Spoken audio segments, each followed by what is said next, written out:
Kaming chul chan dama kiang te nia tungvel khuwa tanga local kania serial number za som sari pangana kania kalaron saktur hi zo muan pui la kamangai che sin ti la ka ni sui lung min len tu ka sa thai nge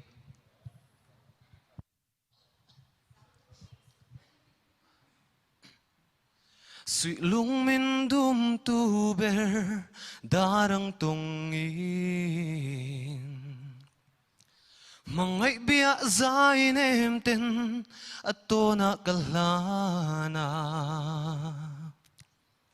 ma sele lai rualo tin min chang si mangai tulung lai tan zong anang e kamangai che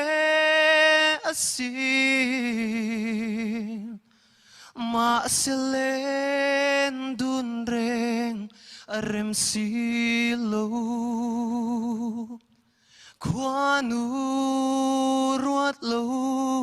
dilen moi dam ten o mang cha kum kluang atan kalome Azaute Provin Tunami Katsumo Kluang Pang Aiti Kapalaw Izay moy lutuk Alsanda makyante Adikem Iyo amoy lutuk kafe lutuk minsak chan mak lagadu kalom tu ke Jadi itu jingdu mi. Katiting do